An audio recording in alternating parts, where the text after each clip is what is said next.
It is a thing of joy that Islamic finance has experienced exponential growth in spite of the initial challenges of acceptance across the various divide. Even though some conventional banks like Habib of old had a non-interest window, the birth of Lotus Capital in 2008 afforded the ethical conscious public to have halal investments. The formal licensing of full-fledged banks has since grown, even with the initial resistance. The new entrants, Lotus Bank, the offshoot of its parent's body, Lotus Capital, has taken a large percentage of the market with a concerted effort of adequate research to meet the yearnings of ethical conscious populace and fill the existing gap. Islamic finance is not just about avoiding interest. Islamic finance is just one component of a broad range of a class of assets. Awareness of the various products of non-interest finance has not been optimal with modest media activation. The narrative began to change when in 2013, the Metropolitan Skill Limited started the African International Conference on Islamic Finance, where major global players in the ethical finance industry converge to explore issues in the industry and chart better way forward. Their objectives are to build and enhance private and public sector institutional capacity on Islamic finance, create a platform for public-private partnership to leverage on Islamic finance for financial institutions and other key ecosystem players to demonstrate their commitment and support for Islamic finance, contribute to the development of sector-specific roadmaps, amongst others. The fifth edition came up between the 9th and 10th of November 2021 at Fraser Street in Abuja. The who is who in the industry were in attendance. What are the expectations from the conference? I do not expect anything less than a very wonderful conference at the end of the day. With Miriam Lemu coordinating events as anchor, the welcome address was delivered by Hajia Umwani Ahmed Amin, an astute lawyer, the managing partner of Metropolitan Law Firm and managing director, Metropolitan Skill Limited, the convener of the conference. I believe that the fifth edition of the African International Conference on Islamic Finance is symbolic in many ways.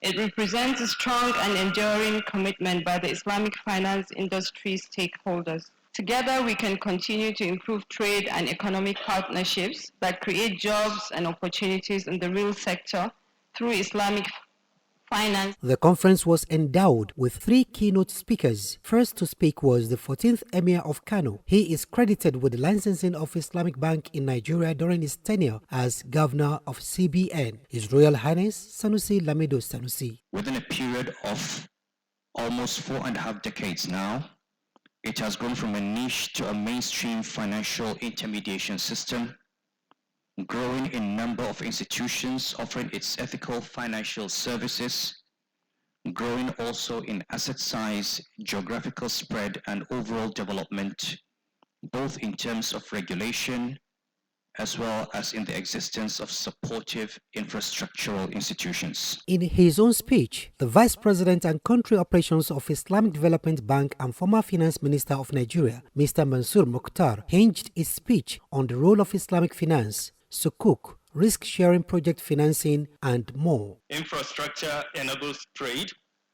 powers businesses, connects workers to their jobs, creates opportunities for struggling communities, and protects the nation from an increasingly unpredictable natural environment.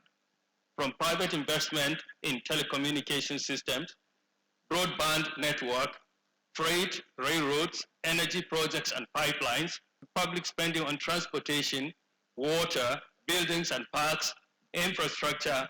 This is the backbone of a healthy economy. To tap more from their cerebral knowledge, Kadari Ahmed, the executive director of Daria Media, engaged the 2 speakers in a conversation which elicited comments and questions from the participants and guests in attendance. Why are Islamic financial tools a viable alternative to traditional instruments for infrastructure development as well as public-private partnerships? There's the basic, practical, pragmatic question of availability of the supply of a pool of capital. That's one. That there is a whole range of private investors who have put up money and who are looking for instruments that are structured in a manner that is consistent with their own ethical and religious concerns. part of the advantages that Islamic finance tools have is that they are kind of quite specific and can be tailored to investments that are foundational to development. Can you speak to that using your experience from the work you've been doing in the Islamic Development Bank in Saudi Arabia? We have been making major efforts in facilitating at the different levels. First, in terms of the regulatory framework, we have been working with all the Islamic finance regulatory institutions, the global bodies, to set those standards to assist in developing regulatory frameworks, but also to really demonstrate that this is doable. We have gone ahead to issue the first sustainability sukuk, and I also talked about other areas, the green sukuk that we issued. The first plenary of the day hinged on continental trade and investment. Championing Islamic finance for Africa was chaired by Mr. Muhammad K. Ahmed, CON, President, Society of Corporate Governance, and Hajia Kafila Araouye, MD, Lotus Bank, was among other finance veterans. In the whole of the world, we have 3% of trade recorded. Amongst ourselves, intra-African trade, we are 13%. But the opportunities are enormous. We have all the mineral resources and the products that we can sell, but we are mainly import dependent, which is a shame really. But we're getting there gradually. What's going on right now in that space is that we're trying to ensure that the Islamic finance sector is strongly in international intermediation and ensuring that we're pushing out the real sector. How are we going to do this? First, we have to look at what's going on out there now. There are some elephants in the room. We've talked a lot about infrastructure. But the truth is that before we talk about sukuk, we have to talk about the grassroots. The grassroots requires some infrastructure as well. Trading amongst themselves is an issue because of transportation. Even between Badagry and Republic of Benin is an issue. There are ways we can actually finance without using sukuk locally, which is the Cisnea. A Cisnea is simply the bank taking on the role of the partner to the construction company. How does that happen? The bank will engage the construction company, and then engaging the construction company, pay them in phases according to milestone of construction. At the end of the day, it's handed over to the customer, be it the local government or the state government or whoever the private company is. When it's handed over, then they pay in rental installments based on the structure agreed. What that does is, if we're able to finance through a system, not just sukuk, because the sukuk is a bit more complex and long term, it helps to at least encourage trade, intertrade within states and local governments. There are two key areas for me, and this is the area which I want to make comments on. And this is in terms of the legal and regulatory framework, and it's probably in that context that the issue of risk management will come in. So the other area I want to just talk about is the knowledge gap or capacity building. Now, from the point of view of legal and regulatory framework, signing a treaty like the AFTA treaty doesn't transform the continent. It doesn't transform any environment. The hard work is after the treaty has been signed. All the protocols that need to be negotiated and all the developments that need to be spurred in terms of whether it is building infrastructure, whether it is building the legal infrastructure or the legal framework and the ecosystem. And I think this is where we need to focus in Nigeria, and also not just in Nigeria. We want to attract Islamic finance internationally or globally. But we have to remember also, and I think it was in the context of this that the Cyrus mentioned about the wakaf and its ineffectiveness or lack of effectiveness as individual initiatives. You need state frameworks in order to develop them. Just look at how much the Naira has valued over the past 5 years. It affects every one of us. By exporting you're hedging your risk against the currency devaluation. The second reason is that African market is too big. It's very big.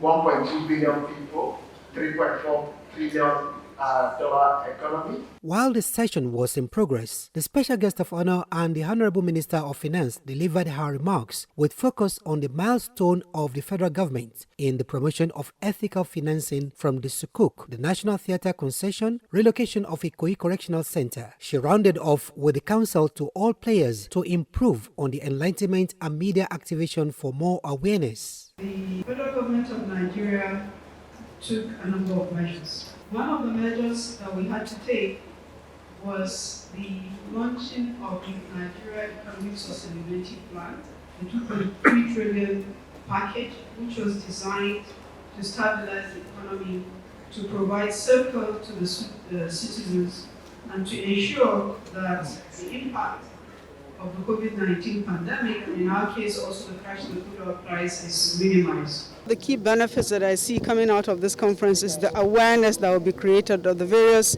non-interest banking products that are available for use by the investing public. It is important that we provide these alternatives because it will enhance our financial inclusion and also expand our effort at resource mobilization. The plenary once again elicited comments from the audience. It is not gainsaying the fact that ethical financing has been used to improve all facets of life beyond the Sukuk, used majorly for road construction. The second plenary x-rayed how healthcare infrastructure can also benefit from this window, with discussants drawn from the health sector. If a system is supposed to provide 70% of your need, ideally, it should also receive 70% of the resources. That's ideal. But you can hear from the opening statement, they say from the budget, we are receiving 4.2%. So even right from the budget, we should change ourselves. And differently, all the processes as well as the outcome will be in that line. The role of technology in the healthcare ecosystem. And this is where we haven't touched on the subject of Islamic private equity and venture capital. And these are also instruments where it's centralized on ownership, taking an ownership stake of these companies. And the technology infrastructure, the Googles, the Facebooks, all the large technology-focused companies that we see are actually all funded by equity, not debt. Every year, Nigeria releases an annual budget of about $25 billion. And almost 80% of that, sometimes in the height of COVID, up to 90% of that is spent repaying debts. You cannot open a bank because you have a banking degree. Regulation in banking is very strong to create a bank, but we don't have the same to create a hospital. That causes a lot of rivalry within the industry. And that's my report's second point. Level of rivalry and competition within the industry. Where there's heavy competition, profitability is low. Social impact Sukuk now that uses a very simple structure of Murabaha is the Gavi Sukuk, which was built for the COVID, not for the COVID, but for the polio vaccine.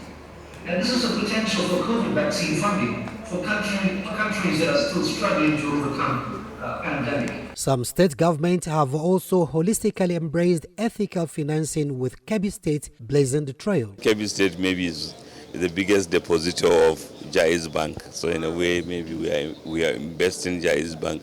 But not just because it's an Islamic bank, because we believe this is a creative financing tool that pushes everyone to think more seriously about the projects that are being financed. The third plenary for the day focused on Waqf as an intervention for social development finance. The hybrid session had big names in the industry, with the cerebral Nuruddin Lemu as the lead speaker. His lecture was practical, with his very simplified presentation everyone could relate with.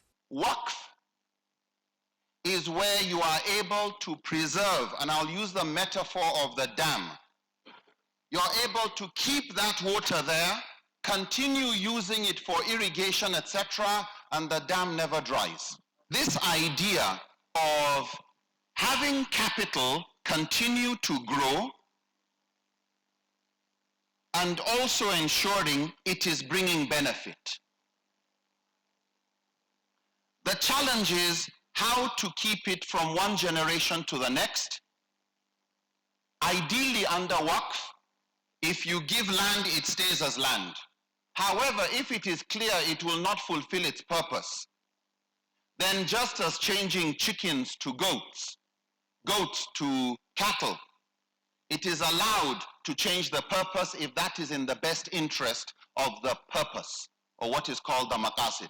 It's like an endowment in Islamic law, can support the poor and the needy in our society. How we need to begin to focus on human capital, because it is harder in our community. The infrastructure that we focus on, especially using sukuks, is very popular because for the governments, they want to point at it and say, this is what I did in my time.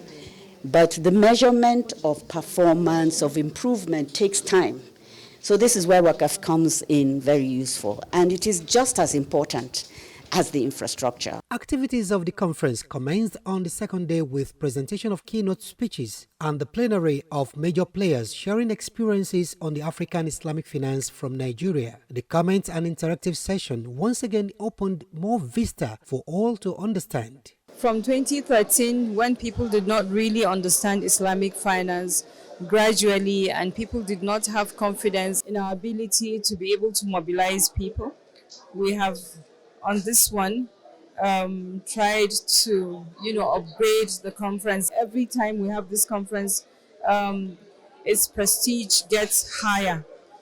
So whenever we come calling, it's time for the conference, we don't even look for people. People look for us to organize this conference. So it shows the growth of AICIF, and it shows how important it is in the economic lives of Nigerians and Africans. With the tea break serving as interlude, Searchlight was once again beamed on financial data and telecommunications infrastructure in Africa, embracing all alternative. Anchoring the session virtually, Mr. Umar Garba Dambata, the Chief Executive Officer of Nigerian Communications Commission, coordinated the speakers who explored and provided various panacea on how alternative finance can enhance the telecommunications sector. Nigeria moved from 400,000 lines in 2001 to 290 million lines in August, and sector investment of over $75 billion in 20 years. Also, statistics reveal that even with that funding that will attract, there is still 15 trillion naira deficit, funding deficit. Islamic financing, everything has to be explored. Any sponsors need to look at the suite of solutions, and there's no one perfect solution. And so we certainly do encourage alternative financing, and we think it has its place. Islamic finance has its place in financing some of this infrastructure, as with other alternative outlets.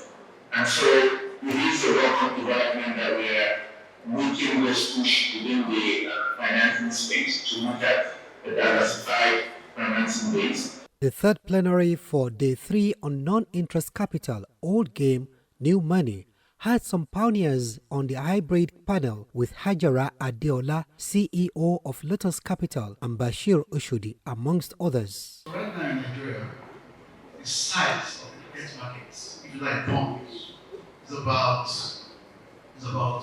30 trillion. Yeah. Right? The size of the sukuk markets, all the private sukuk, the government sukuk, it's just less than 500 billion naira. There's a lot. We need to also identify, the other key players within the ecosystem. You're also talking about the judiciary. You're talking about legal practitioners.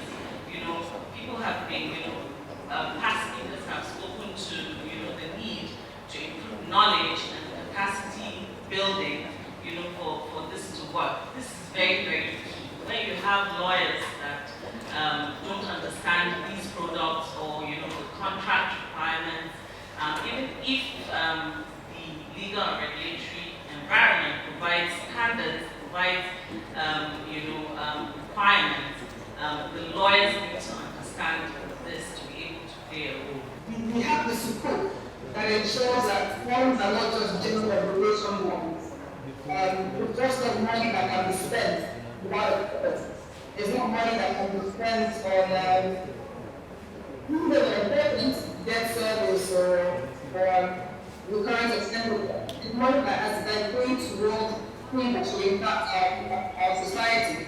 So put that we made so far have been toward roads and infrastructure. I want to see some kind of communique. I want to see action points so that we don't just have a regular talk show. I want to see that everything we're talking about, we're able to implement almost immediately before we forget about them. So I'm going to be discussing with the organizer. Let's have a written document, even if it's just 2 pages, of what we're going to achieve and do thereafter. What can be considered the icing on the cake in the last plenary session tagged Your Sukuk for My Project had AICIF Muniza of Malaysia as the lead speaker, which was aptly moderated by Professor Koinsola Ajayi. This is the case study which I'd like to present today. This is a recent case study where in Saudi Arabia, green sukuk has been utilized for infrastructure projects. I believe this is a wonderful conference. It's something that is important to have conversations about Islamic finance and the different instruments that can be used for project financing, both in terms of small, medium and large-scale projects for Nigeria. It shows the progress that has been recorded today. I remember the first episode, we were trying to introduce Sukuk to people. Today now we have a lot of Sukuk issuances. We have a wide range of experts from various fields here trying to participate. So it shows you the impact that this conference has made in the propagation of Islamic finance. A point of note at the conference is the number of non-Muslim participants, alluding to the benefits of ethical investment and non-interest banking. We saw it as no interest, so it was, elementary. We thought we could go to the bank, Islamic banks, and get our money without paying an interest. Ideally, there isn't any interest, but there is still profit, so that was the enlightenment I got. There's a difference now. Interest for commercial banks or traditional banks and profit for Islamic finance. So it was very enlightening for me. A session that I believe would throw a lot of light and education on the whole concept of Islamic financing and how it can be, deployed to improve infrastructural development, both locally and internationally. It shouldn't be looked at as a Sharia instrument. It's sustainable finance. So but when people see it as sustainable finance and it's also not perceived as a complicated process, right? It becomes mainstream. So people actually finance or invest in Sukuk because it's sustainable and it's ethical. And I think it's really where we need to go as a country, right? It puts in the right discipline in your process. It also puts in the right type of values that we want to see in finances. Lotus Bank was one of the major partners at the 5th African International Conference on Islamic Finance, with a stand to further woo customers. I'm about to open an account with them. This is due to, I saw it's a new bank and previous banks, all the existing banks, they've been disappointing us, so we want to try something new. Their investments have been good, so I think the bank will also be good. That's why I want to try it out. They should run to Lotus. All those alert problems, internet banking, no reversal next tomorrow, work in branches. You don't even need to go to Lotus branch. You do everything online. Things are easy here. I've been able to talk to most of the people here for the conference. So how it works is once we're able to open their account in a few seconds, then they'll be able to get their ATM card as soon as possible. Then we'll enroll them in the internet banking platform so that they won't actually need to come to the banking floor for their normal regular activities. Most people are not really enlightened about Islamic finance and banking. That's the major challenge we're facing here in the industry. However, with the publicity it's gaining, with the momentum the conference is, I'm sure people will be enlightened about it, and because most people don't really know what it is about. They think it's strictly for like an Islamic for Muslims only, which is not. Comparatively with previous editions, how can the 5th edition be rated? This is nice, fantastic. Last one was in Lagos, we're there. It was a nice one. The one we're having right now, it looks very nice. I like the fact that we're specifically looking at infrastructure finance. Whenever we come calling, it's time for the conference, we don't even look for people. People look for us to organize this conference. So it shows the growth of AICIF, and it shows how important it is in the economic lives of Nigerians and Africans. Impressions shared by guests, participants, and all fully endorsed the success of the conference. It started many years ago, it's continued, it's growing from strength to strength.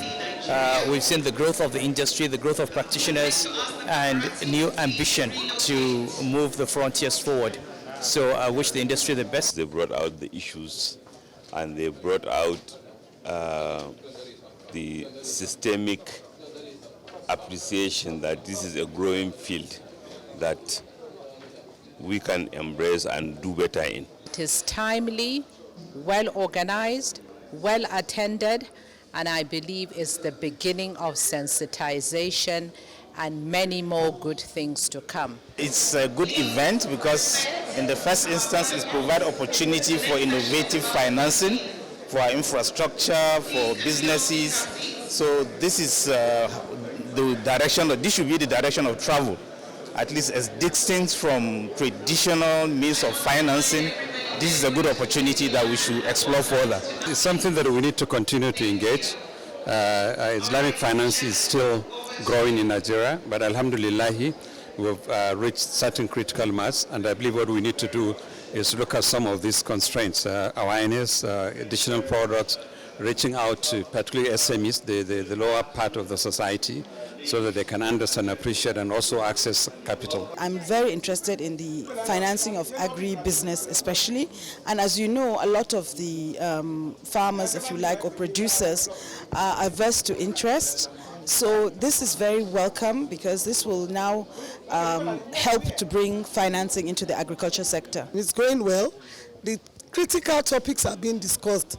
Those issues we won't bring to the table are being brought to the table, especially infrastructure financing and sustainability.